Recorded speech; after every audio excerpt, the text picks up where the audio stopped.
Hello guys, good evening and welcome to another video from Oscar Cooper. I hope you're all doing well. Little bit of a experiment here. I purchased the Division 2 on my own, unbeknownst to any of my friends or squad or group. They're actually all still in Anthem. Don't ask. But I wanted to try and find out whether this game can be soloed, whether you can play it on your own without any need to interact with randoms or other people online, i.e. how much does it push it in your face, what does the game play like completely, going through everything without any help from an external human player. There's obviously a lot of AI accompaniment in this game, I'll show you that in a second, but let's just look at it first of all, because I kind of gave the Division 1 a bit of a wide berth. I was a bit Ubisoft fatigued at the time, and of course it got some sort of iffy reviews with how glitchy it was. I haven't seen too many glitches with this game because it's an online always game, and a sort of a progressive online updated game. There are issues with pop-in, and we see this with all games of this type. But with this one, I think if I run into an area very quickly within the city itself, some of the textures take quite a while to pop in or come in or catch up, but that's pretty normal.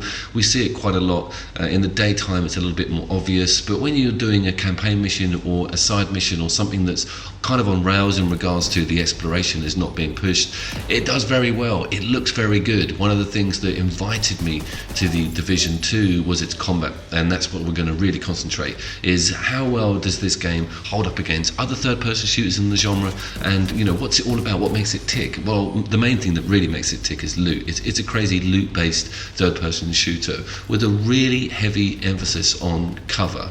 Now, I want to talk about that for a minute. I think cover's great. I think it's really good. You've only got to look at a game like Uncharted or even GTA to have a good cover mechanic. Gears of War even can really change a game. This game has got an incredible cover mechanic, and the designers have taken a lot of time to make sure there's loads of stuff for you to hide behind. You have a hop over button which is on circle, which is annoying for me because I keep double tapping X thinking that's jumping over, but it's not, it's circle. It takes some time to get used to, but it sort of becomes quite familiar. Everything is cover. You kind of get an arena, you get given, a bit like Splinter Cell actually, you get given an option to scuttle to another piece of cover by holding down X and just looking at an area. They did that really well on Splinter Cell, and they've done it really well here. The thing that niggles me a little bit is that it's kind of only cover, that there's not a lot of running and gunning. I take to actually getting out of cover and just heading towards the enemy with a powerful weapon and pumping them full of bullets, standing. It feels a lot more glorified. I don't like sitting behind something, waiting for something to pop its head up, and then I get my opportunity. Yes, you can flank, yes, you can spank, you can sort of get in there and sort of start disrupting the enemy formations, and they do exactly the same to you. Early game, the AI is absolutely bland, but things are really hotting up now. I've got some footage of kind of slightly more higher rank play at the end of the video where you see the enemies change up, things are looking a little bit different. But one of the things I want to sort of touch on there is I'm blatantly losing some dimensions of this game by being on my own and not being able to coordinate with other teammates and say, okay guys, I'm stuck behind this thing, can someone sort of suppress that dude over there because I need to move out over here? I can see how that would really work incredibly well with more than one of you.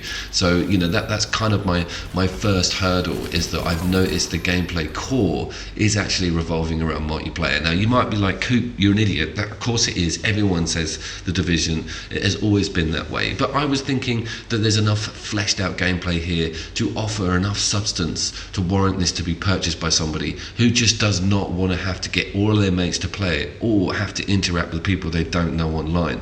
Some of those things can annoy me, and not everyone's got a lot of time, and not everyone's going to get round to actually purchasing this, so it's good to see if it works on your own. The map's very interesting. It offers a lot of side quests. There's a huge amount of detail on collectibles, finding little secrets, finding bases to respawn from and open up and interact with non-player characters. Now this is an area that actually is permanently online. Some of the bases offer other player sort of gathering areas, so that was interesting. I love the glitch on this guy on the computer, bless him. So that was unavoidable. I didn't interact with any of them, don't worry. I also had some sound issues, and this happened to me more than once. There was a permanent machine gun noise that happened, halfway through one of my playthroughs.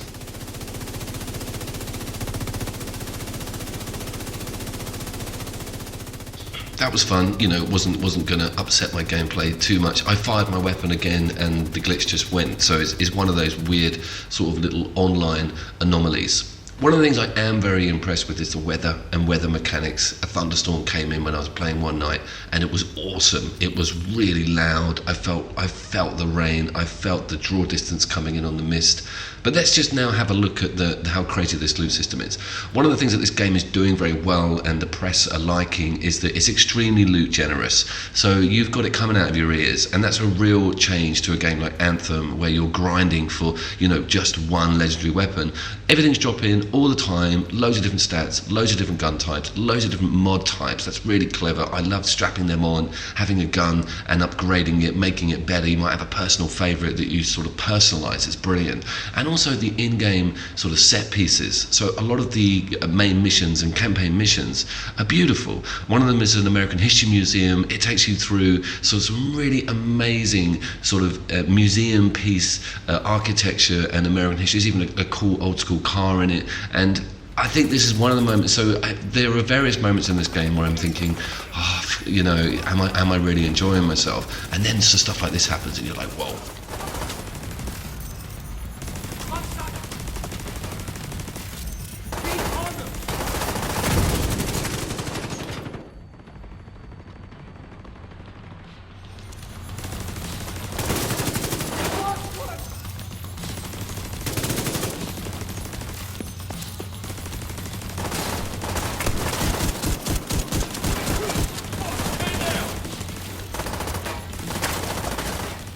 Getting pinned down, watching the AI react, the glass breaking on that car, your hired help. As you can see, I've got the turret, which is clicked on the R buttons. These are interchangeable. There's loads. There's a drone. There's a fucking grenade that's got its own brain that goes off and seeks out the enemy. I really love the idea of the sort of tech that you get given in this game, and it's very generous with upgrading and adding that. There was also a really cool section of the American history mission where I got hold of a mounted gun. This was a Vietnam museum piece with there's a helicopter behind me. There's like the twang of the Doors playing in the background and the sunset and stuff. I thought that was such a cool addition, and it was really nice to have that aesthetic pumped into the end of a mission within the Division. You would never think that it would go to those sort of lengths to change the environment up that much. Here's a little bit more of a closer look at some of the perks on offer and some of these really cool skills. There's some drones. There's two drones actually. One of them is quite an aggressive one. One of them is a drone that allows healing and defense. And again, it's leaning heavily towards there being a co-op team, because it's like it gives health or puts a shield on another player. So again, we're kind of missing out there on the solo front with not being able to, you know, use those sections to the maximum. One of the things that is doing my fucking head in, and I have a mate, mind us, I have a mate who's put 7 days into this game. He's put 7 days into it, right? And I'm like, bro, how do I get a skin on my rifle? I cannot work it out. I own this skin. I've opened it in one of these fucking cache boxes. I go to weapon skins, I go to the weapon, I go to the mods. I can't apply it for the freaking life of me. Can someone help me? I refuse to Google it. I don't want to be that guy that does that. So that's, if it is something that you can do, obviously you can put your own skins on your own weapons. Of course you can, you must be able to, but it's not simple, and that they lose major points for that not being layman. I'm not thick by any stretch of the imagination, but I can't do it. Maybe something I've not unlocked yet, I'm not sure. Anyway, I'm going to leave you this bit of footage because this was really cool. I sort of stumbled across a group of guys. I then realised there's a whole group of guys behind me. Everything hits the fan. It was actually really good. Glitchy arrows hanging out at me, all that sort of stuff. Check it out.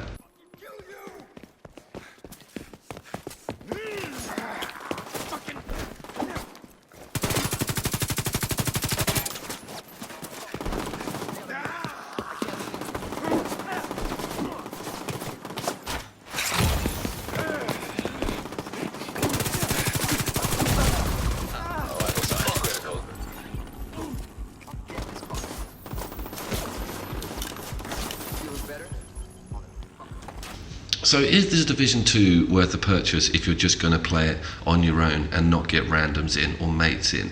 The answer to that is sort of 50-50. I think you have to be a huge fan of Division 1, okay, to actually put up with a lot of the deficiencies that come with playing this game solo.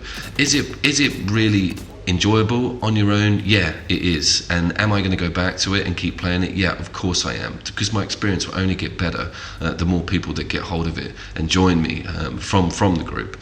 But I just think that there are a lot of deficiencies that come with not having this game played with 4 people, and that's a given. You know, it's not exactly rocket science to work out if an online co-op multiplayer game is slightly weaker if you don't play it online co-op. So that, you know, that one's pretty obvious. But I wanted to just do some digging and find out what the heart of the game is all about, and whether there's enough content and stuff to do if you're just not wanting to get people to play with you. And there totally is. It's freaking huge, this game. The innovative loot system and unlock rank up system is extremely addictive. The cosmetics are great, you know, it's really good, changing the way you look and finding new weapons and working that map and fighting bosses and sub bosses and taking hold of control areas and stuff. It's extremely addictive. I would recommend it as a last resort. We're having a bit of a lull at the moment. We've got Days Gone coming out soon, but if you sort of like me, come off Anthem and thought, fucking hell, I'm losing faith in the humanity himself, this is worth a look. You never know, you might make some friends, you might not be like me, you might just want to actually just get involved. You can fire a flare to call in help, or you can just go to a matchmaking station within the game itself and trigger it. So as always guys, see you down there. Thank you very much for watching, and yeah, I'll be back soon.